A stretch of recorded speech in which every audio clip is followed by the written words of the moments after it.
What are you writing?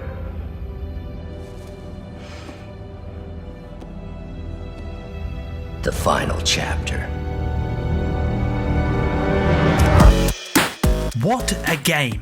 After achieving 100% completion in Spider-Man 2, I still find myself soaring through the streets of New York, thwarting crime and taking on symbiotes, because let's face it, this game is just so much fun. Given the riveting narrative we've unwrapped and the tantalising post-credit scenes that whisper of what's yet to come, my anticipation for Spider-Man 3 is off the charts. And that brings us to the crux of today's list. After all, what's Spider-Man without his iconic rogues gallery? I've seen some people argue that perhaps Insomniac is scraping the bottom of the barrel of villains when it comes to the upcoming prequel, but I beg to differ.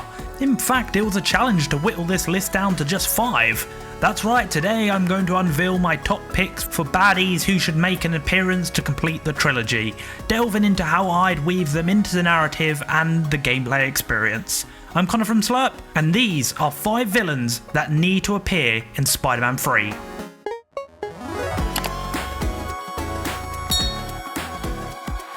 Just a quick bit of house cleaning, this list will exclude any villains that were overly hinted or showcased in Spider-Man 2. This means no Chameleon, no Carnage and no Doctor Octopus. Today we're focusing on fresh faces and debuts, plus villains whose futures are shrouded in mystery.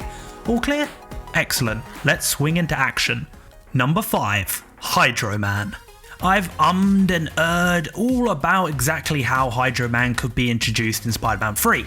I kept coming back to the same experiment gone wrong story that we've already seen played out in so many Spider-Man stories at this point, so instead I've kinda settled on stealing some ideas from the Spider-Man animated series. Maury Bench, an ex-boo of MJ, re-emerges into her life under a strange and alarming circumstance. Whilst in the Navy, a freak accident dragged him to the bottom of the ocean and his body was covered in a strange chemical. I envision players first encountering Maury as he attempts to reconnect with Mary Jane, yet the man who was once familiar to her seems a shadow of his former self, changed, distant and eerily out of place. As Mary Jane, players will navigate an intense investigation mission, delving into Maury's new life. Venturing to his apartment, finding disturbing clues that hint at his transformation. Printouts of her articles all over the apartment, her podcast on repeat, multiple copies of her books stacked around the apartment. I can imagine Mary Jane admitting to herself that this is all a little odd and kinda creepy. Hydro Man's narrative in the game wouldn't just be another villain plot, it's a descent into the psychological depths of a man unable to come to terms with tragedy. The freak accident didn't just alter Maury's molecule structure, it fractured his psyche, weaving his identity genetically with the idea of Mary Jane being his anchor, if you pardon the pun. His sanity slips through his fingers like the water he commands, leaving an empty vessel with a fixation on the one who got away. But the true terror of this really unfolds when Hydro Man discovers Spider-Man's true identity, and of course his relationship with Mary Jane. Jealousy, rage and a sense of betrayal amplifying his powers, leading to a cataclysmic showdown. And if I'm being honest, this is the main reason why Hydro Man is here. I just want to see Insomniac outdo Sandman and his action set piece from Spidey 2. I want to see Hydro Man flood the entire map of New York,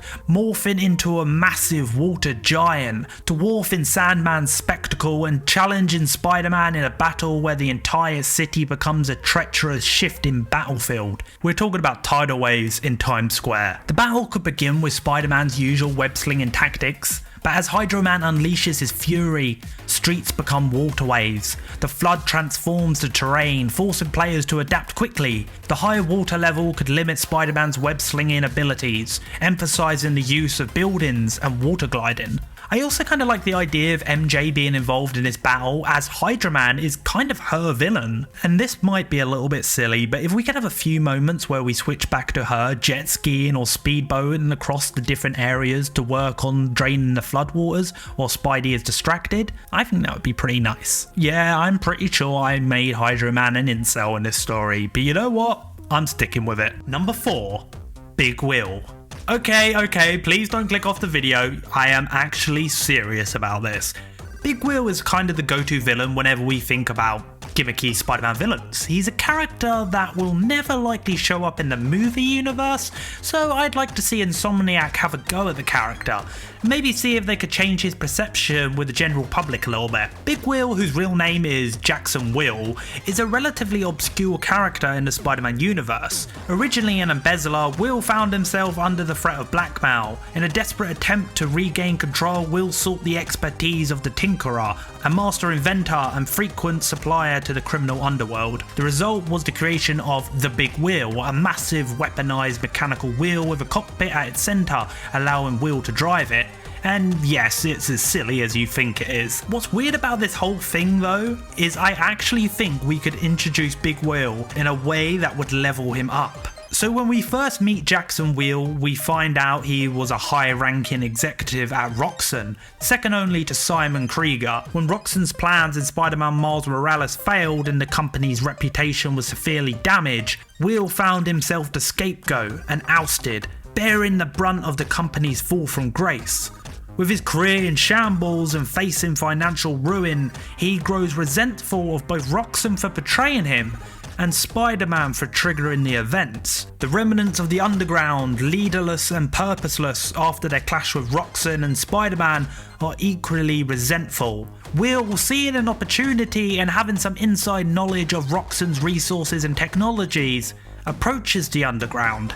He proposes an alliance, his strategic direction and access to Roxxon's technology in exchange for their manpower and combat capabilities. While there's initial mistrust given the opposing stances in the past, their shared goal of taking down Spider-Man bridges the gap. With access to Roxxon's technology and the Tinkerer's designs, the newly formed alliance begins building their trump card, the Big Will. It's not just a weapon, but a statement, symbolising their united front against Spider-Man. As part of the main story, perhaps during a citywide event or celebration, the Big Will suddenly burst onto the scene, causing chaos. Its surprise appearance becomes a challenge for Miles, not just because of its firepower, but because it's a moving fortress that can disappear into the vast city. The introduction establishes the Big Will as a significant threat. I don't think the Big Will has to be this huge ongoing part of the overarching main story of Spidey 3, maybe he just shows up once before becoming a fun side activity for Miles. He should function a bit like the car chase sequences, only more chaotic, with flying missiles and driving up skyscrapers. You can only imagine how fun these sections would be to play. Obviously, once you complete enough of these side missions, there will be a final showdown with the main man himself. Number 3, Swarm. When it comes to Spider-Man, there is a phrase I love about his rogues gallery. They are characters that at any point you can imagine walking through your front door. So one of Hitler's top scientists doesn't necessarily do that sentiment justice. Which is why I think Insomniac Games have set up the perfect rewrite and introduction for the character that will become the Swarm. No longer a Nazi scientist, a Swarm would be the first intern of the Emily May Foundation. Let's call him Michael Tan for now. Wink wink Ultimate Spider-Man fans. The Foundation has seen some extra funding after starting in Peter's garage. A lot of the work here is focused on research on bees in order to provide environmental hope, something those who have played Spider-Man 2 will be all too familiar with. Desperate to impress Peter and make groundbreaking discoveries of his own, Michael starts experimenting with bee genetics, attempting to harness their hive mind capabilities for technological and medical advancements. However, an accident occurs, causing him to be consumed by the very swarm he was studying. Instead of dying, he becomes one with the swarm, leaving to a hive mind consciousness that is amplified by the genetic enhancements he's been working on. I mean, this tragedy could serve as the catalyst for Peter to don the spider suit once more. Guilt-ridden and feeling responsible, he must confront not only the chaos that his former intern causes, but also the internal conflict of a mentor who's seen his guidance turn to ruin. This deeply personal conflict could provide the emotional stakes necessary to pull Spider-Man out of retirement and into a battle that is as much about saving the world as it is about redeeming his own failure as a mentor. I really think this story is just sitting here waiting to be explored. I actually think the Swarm is a must-use villain in Spider-Man 3 from a gameplay perspective. The boss battle itself could see the villain control bees individually or in clusters, directing them to attack Spider-Man, form obstacles, or even create decoys of the Swarm himself. He could similarly use the bees to create larger, humanoid-like figures or even weapons to battle Spider-Man.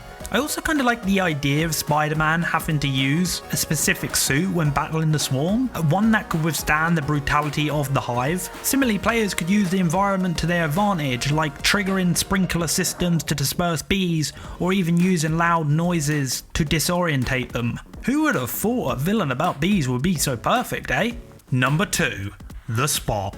Okay, I'm not gonna lie to you, I actually really struggled with this one. If this really is the final Spidey game from Insomniac, I knew I wanted to include the Spot and truly cement his comeback as one of Spidey's top foes. The problem is, unlike everyone else on this list, I don't think his inclusion is as easy to predict or pitch. I think most people who will want to see the Spot in this game would like an iteration fairly similar to what we saw in Across the Spider-Verse. I mean, my mind is still blown after what they did with his transformation scene in Across the Spider-Verse. What makes it difficult is whether Insomniac is planning to fully go into a Spider-Verse story for Spidey 3, or to just continue teasing it through side stories like in Spidey 2 with the Spider-Bots. If they do go full Spider-Verse, I can always imagine Insomniac pinching a similar version of the Spot from the movies to use in the game, but to give the Spider-Verse story the time it really deserves, I felt like it would need to be the main focus of Spider-Man 3. But we've already got the Chameleon, Carnage, Doctor Octopus and Green Goblin in the next game, along with the characters I'm pitching on this list. Do we have the time to do a full Spider-Verse story? I'm not quite sure about that. I kinda feel like the best option from a story perspective would be to wrap up this trilogy before delving into a Spider-Verse story. So what I'm gonna do here is set up this universe's version of The Spot. The Spot, Jonathan Owen, could start as a scientist at Oscorp, developing interdimensional technologies. Maybe somehow the Spider-Bots are involved in this, just to tie the games together nicely. Norman Osborn has become obsessed with this technology ever since his son has effectively become a vegetable. What we're doing here is basically taking the Spot's origins from the comics and switching Kingpin for Norman Osborn. The hope here would be that Osborn could go back and save Harry and Emily. This obviously goes awry when Osborn becomes ever frustrated and slightly mad on the G serum. He demands Jonathan Owen to run tests despite the technology not being ready. This would transform him into the Spot against his will. If we're not doing the Spider-Verse story for the Spot, I actually like the idea of going in a completely different direction. Let's make the Spot an almost Cronenberg-esque creature, grotesque and slightly horrific. Throughout the course of the game, I want to see the dark metal portals to literally eat away at his body. Can you tell I rewatched The Fly at Halloween? Take some inspiration from the comics and have multiple limbs and arms and legs sticking out of everywhere. I always want the Spot to be hard to look at by the end of this story. If we are doing the Spot, we also 100% have to have sections where the player is transported to various locations. I mean, I need Insomniac to send the player to different worlds from previous Spider-Man titles, each world with its own classic set of mechanics, a loving homage to Spider-Man's gaming legacy. We could go to the blocky buildings of the PS1 era and then move on to the cel-shaded vibrancy of Ultimate Spider-Man. Players get a taste of the history all before the worlds unnervingly crumble away. There will be so many opportunities here. We could do 8-bit sections that pay homage to Spider-Man vs Kingpin. Heck, what about a Lego section? I mean, come on, this would be a highlight of the entire Insomniac Spider-Man franchise. As the dark matter encroaches, these familiar landscapes could begin to decay in real time, a visual metaphor of the Spot's deteriorating sanity. Players will feel the urgency as the once charming Lego world begins to melt and deconstruct, or as the iconic soundtrack from Spider-Man vs Kingpin distorts into something foreboding, creating a dissonance that is compelling as it is eerie. I know licensing wise this would probably be a nightmare to do, but I think it would probably go down as an all-time great video game moment. The Spot's arrival in Spider-Man 3 serves a dual purpose. Not only does it provide a haunting and unforgettable adversary for the players to overcome, but it also sets the stage for the expansion of the SpiderVerse. The aftermath of battling the Spot could leave a narrative opportunity wide open should Insomniac choose to explore it in future titles. The tear in the multiverse left by the Spot could very well be the reason for a crossover of Spider beings in future adventures.